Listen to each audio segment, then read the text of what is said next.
Hello everyone, welcome to study with 3। हम लोग test series चला रहे हैं यूपी पीसीएस 2021 का। देखिए टेस्ट नंबर आपका 120 है। 119 टेस्ट ऑलरेडी कंप्लीट हो चुका है। प्लेलिस्ट बना रखी है, आप लोग जाकर के वहाँ पे देख सकते हैं। देखिए अगर आप यूपी जेएससी की तैयारी कर रहे हैं, आरओ एआरओ की कर रहे हैं, यूपी एसआई की कर रहे हैं, लेखपाल की कर रहे हैं, एनटीपीसी आरआरबी ग्रुप डी की कर रहे हैं या फिर एसएससी की कर रहे हैं, तो आप लोगों के लिए टेस्ट काफ़ी फ़ायदेमंद है। तो स्टार्ट करते हैं। फर्स्ट क्वेश्चन है, कौन सा मुगल सम्राट कुशल वीणा वादक था? शाहजहां, अकबर, जहांगीर, औरंगजेब। क्वेश्चन ये कह रहा है कि कौन सा मुगल सम्राट जो है कि कुशल वीणा वादक था, तो कौन था? तो वो था औरंगजेब। ये फोर्थ ऑप्शन आपका सही है। देखिए ये कुशल वीणा वादक था और इसके दरबार में संगीत तथा संगीतज्ञों को निकाल दिया था, ठीक है।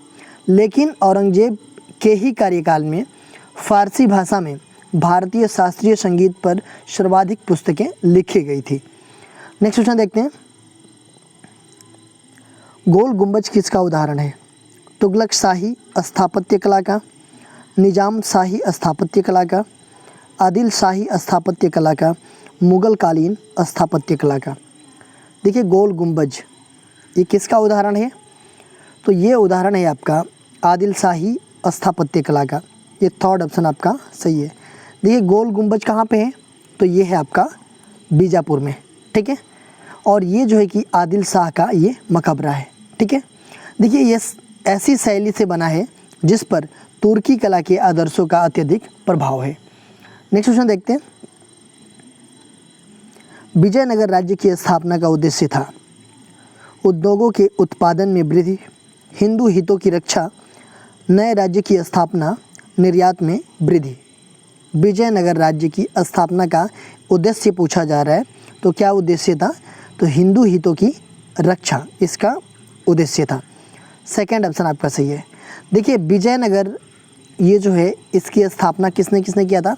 तो हरिहर एवं बुक्का ने 1336 ईस्वी में किया था, ठीक है। किसके आशीर्वाद से किया था? तो प्रसिद्ध संत और विद्वान थे सायण एवं माधव विद्यारण्य, इनके आशीर्वाद से इन्होंने इसकी स्थापना 1336 में किया था। नेक्स्ट क्वेश्चन देखते हैं। निम्नलिखित में से किस मुसलमान शासक ने तीर्थ यात्रा कर समाप्त कर दिया था? बहलोल लोदी, शेर शाह, हुमायूं, अकबर। कौन सा वो मुसलमान शासक था जिन्होंने तीर्थ यात्रा कर समाप्त कर दिया था? तो वो थे अकबर। ये फोर्थ ऑप्शन आपका सही है। देखिए तीर्थ यात्रा कर समाप्त करने वाला ये प्रथम मुस्लिम शासक था, ठीक है, मुगल सम्राट अकबर। इसने जो है कि अपने शासनकाल के दौरान जो है कि देखिए 1562 में इन्होंने जो है कि दास प्रथा खत्म किया। 1563 ईस्वी में इन्होंने तीर्थ यात्रा कर समाप्त किया और 1564 ईस्वी में ये जजिया कर समाप्त किया, ठीक है। नेक्स्ट क्वेश्चन देखते हैं। निम्न में से कौन सा युग्म सुमेलित नहीं है? तिलैया परियोजना, बराकर नदी, मंडी परियोजना, ब्यास नदी, कोलदाम परियोजना, सतलज नदी, फरक्का परियोजना, चंबल नदी। तो देखिए नदियों का ये परियोजना का नाम दिया गया है और ये किस नदी पर है, इसमें से ये पूछा जा रहा है कौन सा सुमेलित नहीं है, ठीक है। देखिए तिलैया परियोजना बराकर नदी पे है, बिल्कुल सही है। मंडी परियोजना ये भी ब्यास नदी पर है। कोलदाम परियोजना ये सतलज नदी पे है और ये फरक्का परियोजना जो है कि चंबल नदी पे नहीं है। तो ये किस नदी पे है? तो ये पश्चिम बंगाल में है, हुगली नदी पर, ठीक है। तो ये सुमेलित नहीं है। नेक्स्ट क्वेश्चन देखते हैं। निम्नलिखित कथनों को पढ़कर कूट के अनुसार सही उत्तर का चयन कीजिए। पहला दिया गया है कि लिम्बू जनजाति तिब्बती मूल की स्थानीय जनजाति है। दूसरा दिया गया है कि लिम्बू जनजाति भारत में सिक्किम तथा पश्चिम बंगाल में निवास करती है। इसमें से सही उत्तर का चयन करना है। देखिए लिम्बू जनजाति ये बेसिकली है तिब्बती मूल की स्थानीय जनजाति है, बिल्कुल सही है। और ये भारत में जो है कि अपना ऊपर ये सिक्किम है जो इससे जुड़ा हुआ है तिब्बत से, सिक्किम और नीचे जो पश्चिम बंगाल है इसमें जो है कि ये जनजाति भारत में निवास करती है। ठीक है, लिम्बू जनजाति के बारे में ये पूछा जा रहा है, तो ये दोनों सही है, फर्स्ट एंड सेकंड। तो इसमें हो जाएगा तीसरा ऑप्शन 1 और 2 दोनों सही है। नेक्स्ट क्वेश्चन देखते हैं। निम्नलिखित कथनों को पढ़कर कूट के अनुसार सही उत्तर का चयन कीजिए। पहला दिया गया है कि बोडा जनजाति ओडिशा के मलकानगिरी जिले में निवास करने वाली सबसे पुरानी जनजाति है। दूसरा दिया गया है कि डोंगरिया कोंथ जनजाति उड़ीसा की नियमागिरी पहाड़ियों की स्थानीय जनजाति है। देखिए ये दो जनजातियों के बारे में पूछा जा रहा है, एक बोंडा जनजाति और एक डोंगरिया जनजाति। ठीक है, तो ये बोंडा जनजाति जो है कि उड़ीसा के मलकानगिरी जिले में निवास करने वाली ये सबसे पुरानी जनजाति है। ठीक है, ये बिल्कुल सही है। दूसरा ये दिया गया कि डोंगरिया कोंध जनजाति उड़ीसा की नियामगिरी पहाड़ियों की स्थानीय जनजाति है। ठीक है, ये दोनों बिल्कुल सही है। ठीक है, देखिए अब बात आती है यहाँ पे कि बोंडा जनजाति और डोंगरिया जनजाति की। ठीक है, तो ये हमारे जो संविधान की 8वीं अनुसूची है जिसमें 22 भाषा है उसमें ये जनजाति है या नहीं है, तो ये दोनों जनजाति है, बोंडा और डोगरिया।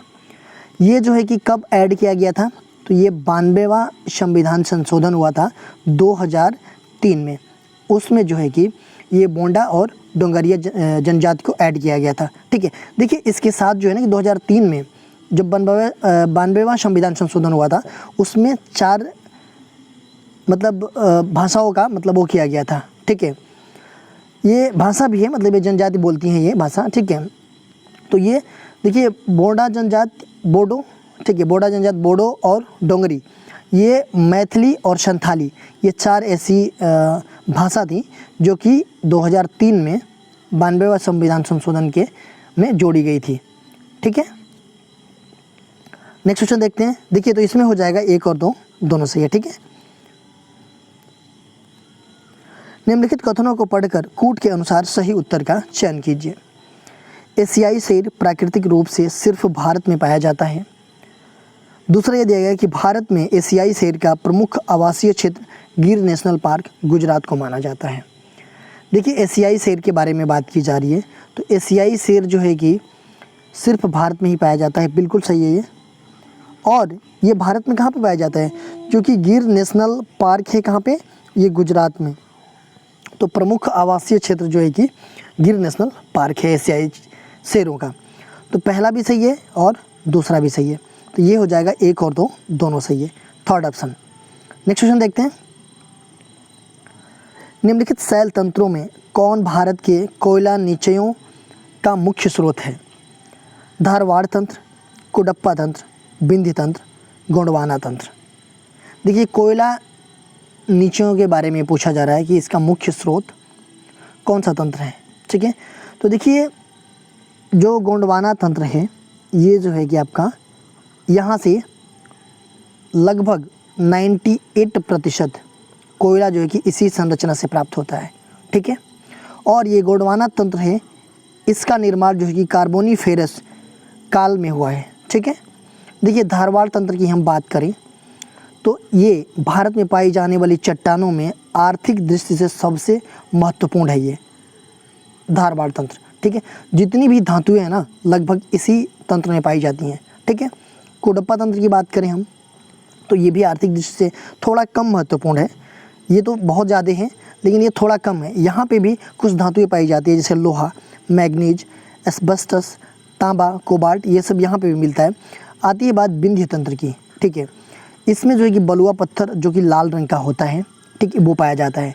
देखिए हमारे यहाँ सांची का स्तूप, दिल्ली का जो लाल किला है, जामा मस्जिद है, आगरा का किला है, फतेहपुर सीकरी है, ये सब जो है कि इन्हीं मतलब विंध्य तंत्र के पत्थरों से ही बना है। ठीक है, तो ये हो जाएगा ये फोर्थ ऑप्शन। नेक्स्ट क्वेश्चन देखते हैं। 9 डिग्री चैनल अवस्थित है, कहाँ पे अवस्थित है? अंडमान तथा निकोबार द्वीप के बीच, कार निकोबार तथा ग्रेट निकोबार के बीच, अमीन दीवी तथा कावरत्ती के बीच, एंड चौथा दिया गया है कि कावरत्ती तथा मिनिकाय के बीच। देखिए 9 डिग्री चैनल की बात की जा रही है, ये कहाँ पे अवस्थित है? तो ये अवस्थित है आपका कावरत्ती तथा मिनिकाय के बीच। ये चौथा ऑप्शन सही है। देखिए कावरत्ती तथा मिनिकाय या लक्षद्वीप तथा मिनिकाय के बीच ये 9 डिग्री चैनल अवस्थित है। ठीक है। देखिए 10 डिग्री चैनल किसके बीच अवस्थित है? तो ये लघु अंडमान और कार निकोबार के बीच में अवस्थित है। ठीक है। 8 डिग्री ये जो है कि आपका मालदीव और मिनिकाय के बीच अवस्थित है। और एक आता है ग्रेट चैनल, ये जो है कि इंदिरा पॉइंट और इंडोनेशिया के बीच अवस्थित है। ठीक है। नेक्स्ट क्वेश्चन देखते हैं।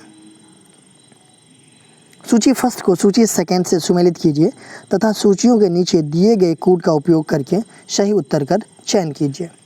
देखिए सूची फर्स्ट में ये फर्स्ट है। सूची फर्स्ट में नदियों का नाम दिया गया है और सूची सेकंड में इनका उद्गम स्थल दिया गया है कि ये नदियाँ कहाँ से इनका उद्गम स्थल है। देखिए काली नदी, अगर हम काली नदी की बात करें तो इनका उद्गम स्थल कहाँ पे है? तो ये कर्नाटक के बेलगांव से ये निकलती है। शरावती नदी की हम बात करें तो ये कर्नाटक के शिमोगा ज़िले से ये निकलती है। पेन्नार नदी की बात करें तो ये कर्नाटक के नंदी दुर्ग पहाड़ी से निकलती है। और बैतरणी नदी की हम बात करें तो ये उड़ीसा के क्योझर पहाड़ी से निकलती है। ठीक है। तो ये हो जाएगा A2, B1, C3 and D4। 2 1 3 4 कौन सा है? 2 1 3 4 ये आपका सेकेंड ऑप्शन हो जाएगा। ठीक है। नेक्स्ट क्वेश्चन देखते हैं। सूची फर्स्ट को सूची सेकंड से सुमेलित कीजिए तथा सूचियों के नीचे दिए गए कोड का उपयोग करके सही उत्तर का चयन कीजिए। देखिए इसमें जो है कि सूची फर्स्ट में नदियों का नाम दिया गया है और ये गिरने का स्थान दिया गया है कि ये नदियाँ कहाँ पे गिरती हैं। ठीक है। तो देखिए अगर सतरंजी नदी की बात करें तो ये कहाँ पे गिरती है? तो ये खंभात की खाड़ी में गिरती है। भरतपुझा ये जो है कि आपका अरब सागर में गिरती है। स्वर्ण रेखा ये बंगाल की खाड़ी में गिरती है। और पंबा नदी जो है कि वेम्बनाड झील में गिरती है। तो ये हो जाएगा आपका 2 1 3 4 2 1 4 3 ना 2 1 4 3 2 1 4 3 कौन सा है? तो ये सी ऑप्शन है। नेक्स्ट क्वेश्चन देखते हैं। केबुल लामजाओ राष्ट्रीय पार्क के संबंध में निम्नलिखित कथनों को पढ़कर कूट के अनुसार सही उत्तर का चयन कीजिए। यह पार्क मणिपुर राज्य के इम्फाल और बिष्णुपुर जिले में स्थित है। यह पार्क लोकटक झील में स्थित है जो कि विश्व का एकमात्र तैरता हुआ राष्ट्रीय पार्क है। इसे अंतर्राष्ट्रीय महत्व का आर्द्र स्थल घोषित किया गया है। देखिए केबुल लामजाओ राष्ट्रीय पार्क के संबंध में ये चीज़ें पूछा जा रहा है। तो देखिए ये पार्क मणिपुर राज्य में के इम्फाल और बिष्णुपुर जिले में स्थित है। केबुल लामजाओ राष्ट्रीय पार्क की बात की जा रही है। ठीक है। बिल्कुल मणिपुर राज्य में है और इम्फाल और बिष्णुपुर जिले में ही स्थित है ये। देखिए यह पार्क लोकटक झील में स्थित है। देखिए केबुल लामजाओ राष्ट्रीय पार्क जो है आपका लोकटक झील में स्थित है जो कि विश्व का एकमात्र तैरता हुआ राष्ट्रीय पार्क है। केबुल लामजाओ राष्ट्रीय पार्क जो है कि ये तैरता हुआ राष्ट्रीय पार्क है। ठीक है। ये कहाँ पे? लोकटक झील में। और ये पूरे विश्व में ये एकमात्र तैरता हुआ राष्ट्रीय पार्क है। बिल्कुल सही है ये भी। इसे अंतर्राष्ट्रीय महत्व का आर्द्र स्थल घोषित किया गया है। ठीक है। ये भी सही है बिल्कुल कि इसको आर्द्र स्थल घोषित किया गया है। अच्छा एक चीज़ बताइए, हमारे पूरे देश में इंडिया में कितने आर्द्र स्थल हैं, कितने वेटलैंड हैं? आप जो है कि कमेंट बॉक्स में मुझे बताइएगा। ठीक है। और वेटलैंड पे एक मैंने वीडियो भी बना रखी है, मैं डिस्क्रिप्शन में उसका लिंक दे दूंगा, आप लोग उसको देख लीजिएगा। सारे वेटलैंड पहले तो 42 थे, 42 को मैं कवर किया था उसमें। ठीक है। बट अभी कितने हो गए हैं वो आप लोग कमेंट बॉक्स में बताइएगा। ठीक है। और उस वीडियो को एक बार ज़रूर देख लीजिएगा। ठीक है। ये हो जाएगा 1 2 और 3, ये 4th ऑप्शन आपका सही हो जाएगा। नेक्स्ट क्वेश्चन देखते हैं। गंगा नदी डॉल्फिन के संबंध में निम्नलिखित कथनों को पढ़कर कूट के अनुसार सही उत्तर का चयन कीजिए। पहला दिया गया है कि गंगा नदी की डॉल्फिन को भारत का राष्ट्रीय जलीय प्राणी 5 अक्टूबर 2009 को घोषित किया गया। दूसरा दिया गया यह IUCN की लाल सूची में शामिल संकटापन्न जीव है। तीसरा दिया गया है कि इसकी आंखें लेंस रहित होती है। किसके बारे में ये सब सारी बातें की जा रही है? गंगा नदी डॉल्फिन के संबंध में ये सब सारी बातें की जा रही है। देखिए, गंगा नदी का डॉल्फिन जो है ये भारत का राष्ट्रीय जलीय प्राणी है। बिल्कुल सही है कि भारत का राष्ट्रीय जलीय प्राणी कौन है? गंगा नदी डॉल्फिन है। इसको जो है कि 5 अक्टूबर 2009 को घोषित किया गया था राष्ट्रीय जलीय प्राणी। ठीक है, बिल्कुल सही है कि 5 अक्टूबर 2009 को इसको राष्ट्रीय जलीय प्राणी घोषित किया गया था। यह IUCN की लाल सूची में शामिल संकटापन्न जीव है। ये भी बिल्कुल सही है। देखिए, IUCN ये जो कि international union for conservation of nature, ठीक है, ये जो है कि इसके लाल सूची में जो है कि ये संकटापन्न जीव में शामिल है। ये भी बिल्कुल सही है। देखिए, IUCN इसका मुख्यालय कहाँ पे है?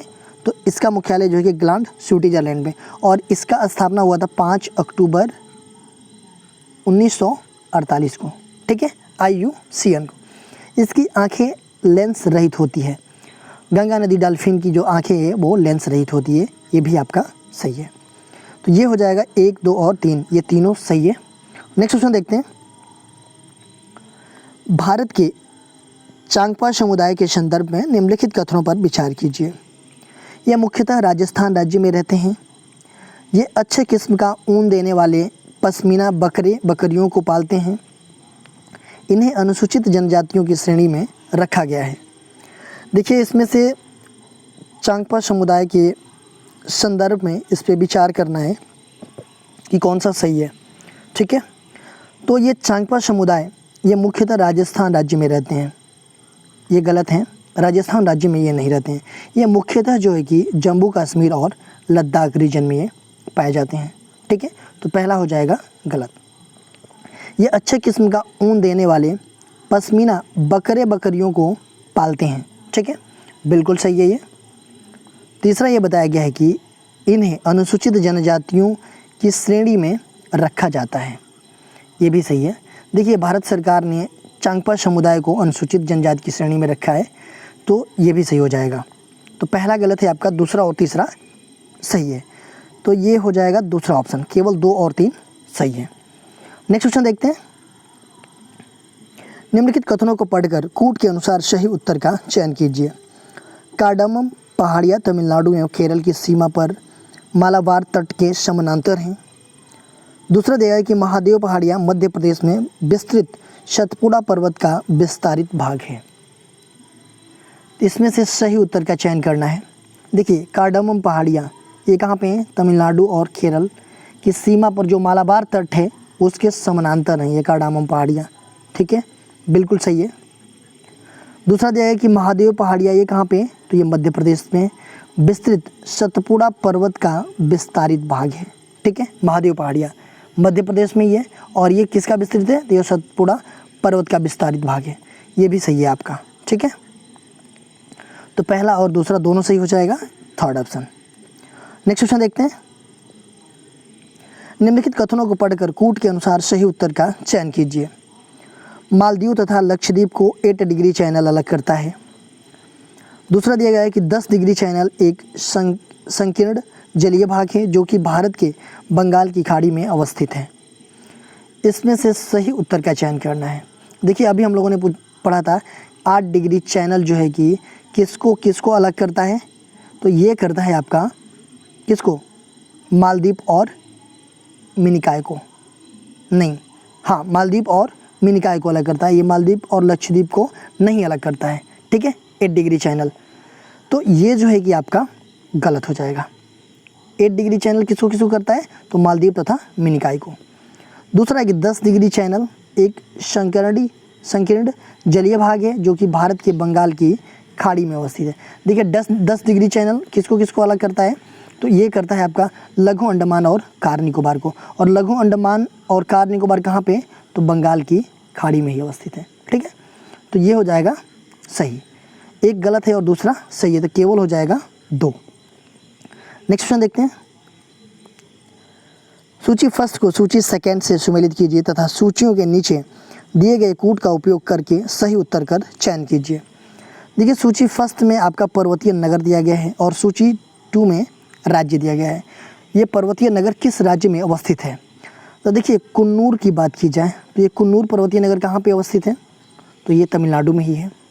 मनाली बहुत अच्छा प्लेस है, टूरिस्ट प्लेस है, आप लोग जा कर के देखिएगा, यहाँ पे हिमाचल प्रदेश में है। अल्मोड़ा ये उत्तराखंड में है और पंचमढ़ी ये मध्य प्रदेश में है। तो जो पर्वतीय नगर हैं और राज्य हैं बिल्कुल सीधा सीधा सुमेलित हैं। तो 1 2 3 4 हो जाएगा। 1 2 3 4 कौन है? तो ये पहला ऑप्शन हो जाएगा। ठीक है, नेक्स्ट क्वेश्चन देखते हैं। लूनी नदी के संदर्भ में निम्नलिखित कथनों में से कौन सा एक कथन सही है?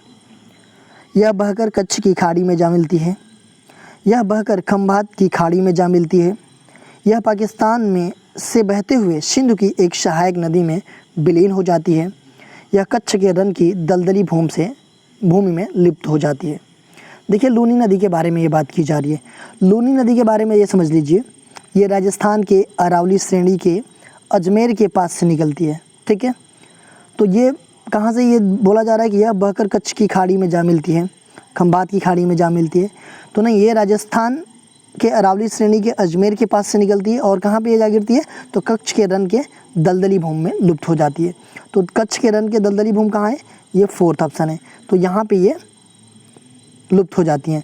तो ये भी गलत है, ये भी गलत है और ये भी गलत है। और देखिए इसकी सहायक नदियों के बारे में बात की जाए तो लूनी नदी की सहायक नदी है कंडी, सकरी और जवाई। नेक्स्ट क्वेश्चन देखते हैं। गलत युग्म की पहचान कीजिए। देवप्रयाग, मंदाकिनी एवं अलकनंदा नदी, रुद्रप्रयाग, मंदाकिनी एवं अलकनंदा नदी, कर्णप्रयाग, पिंडार एवं अलकनंदा नदी, विष्णुप्रयाग, धौली गंगा एवं अलकनंदा नदी। देखिए ये जो प्रयाग करके है, देवप्रयाग, रुद्रप्रयाग, कर्णप्रयाग, विष्णुप्रयाग, यहाँ पे क्या होता है कि 2 नदियों का मिलान होता है इस जगहों पे। ठीक है, तो देखिए विष्णुप्रयाग, इसमें जो है कि धौली गंगा और अलकनंदा नदी का मिलान होता है, यहाँ पे दोनों आके मिलती हैं। पिंडार एवं अलकनंदा नदी कर्णप्रयाग में आकर के मिलती है।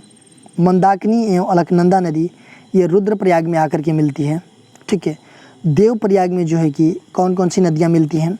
तो देवप्रयाग में आपका भागीरथी और अलकनंदा नदी मिलती है। ठीक है, और भागीरथी अलकनंदा नदी जब मिलती है तो क्या होता है? गंगा नदी का वहाँ पे निर्माण होता है देवप्रयाग में ही। ठीक है, तो ये गलत है। देवप्रयाग में कौन कौन नदी आके मिलती है? भागीरथी और अलकनंदा, और वहीं से गंगा नदी का निर्माण होता है। तो गलत युग में आपका पहला। देखिए क्वेश्चन पूछा गया था आप लोगों से कल, जौहर प्रथा किन में प्रचलित थी? सिखों में, पठानों में, मराठों में, राजपूतों में? पहले तो ये समझ लीजिए कि जौहर प्रथा है क्या। देखिए जौहर प्रथा में क्या होता था कि जो राजपूत होते थे उस टाइम पे, तो वो कहीं लड़ाई लड़ते थे और उनकी जो रानियां होती थी, मान लीजिए वो अगर लड़ाई लड़ रहे हैं और लड़ाई में पराजित हो गए, ठीक है, या फिर मारे गए, तो उनकी जो रानियां होती थी क्या करती थी कि उनके साथ ही अपने स्वाभिमान और इज्जत के लिए वो जो ही क्या करती थी कि वो अपने आप को उसी अग्नि में समर्पित कर आत्मदाह कर देती थी उनके साथ ही। ठीक है, तो ये चीज़ें होती है जौहर प्रथा, और ये प्रथा किस में थी? तो ये राजपूतों में थी। ठीक है, ये 4th ऑप्शन। आज के क्वेश्चन देख लेते हैं। ऐसी नदियाँ जो सामान्य ढाल की दिशा में बहती है क्या कहलाती है? अनुवर्ती नदियाँ, परवर्ती नदियाँ, पूर्ववर्ती नदियाँ, पूर्व रोपित नदियाँ। तो ऐसी नदियाँ जो कि सामान्य ढाल की दिशा में बहती है वो क्या कहलाती है? ये आप लोग कमेंट बॉक्स में मुझे बताइएगा। इसका आंसर जो है मैं नेक्स्ट वीडियो में आप लोगों को बताऊंगा। देखिए अगर आप हमें इंस्टाग्राम पे फॉलो करना चाहते हैं तो इंस्टाग्राम पे हमारी आईडी है स्टडी विद श्री 25। फेसबुक पे एक मेरा पेज है स्टडी विद श्री के नाम से, और फेसबुक पे एक मेरा ग्रुप है UPPCS BEO RO करके। तो आप लोग वहाँ भी ज्वाइन कर लीजिए, वहाँ पे भी स्टडी से रिलेटेड चीज़ें पोस्ट की जाती है जिससे आप लोगों को फ़ायदा पहुँच सकता है। टेलीग्राम भी है मेरा, इसको भी ज्वाइन कर लीजिए क्योंकि यहाँ पे आजकल रिवीजन कराया जा रहा है, स्पेशली UPPCS RO को ध्यान में रख करके बहुत सारे यहाँ पे स्क्रीनशॉट भेजा जा रहा है, पर डे भेजा जा रहा है। तो आप लोग टेलीग्राम को ज्वाइन कर लीजिए जिससे आप लोगों को फ़ायदा हो। दोस्तों अगर वीडियो अच्छी लगी तो आप लोग लाइक कीजिए, सब्सक्राइब कीजिए, अपने दोस्तों में ज़रूर शेयर कीजिए। अगर वीडियो अच्छी ना लगे तो आप लोग डिसलाइक कीजिए और कमेंट बॉक्स में मुझे बताइए कि डिसलाइक क्यों किया। वीडियो देखने के लिए धन्यवाद।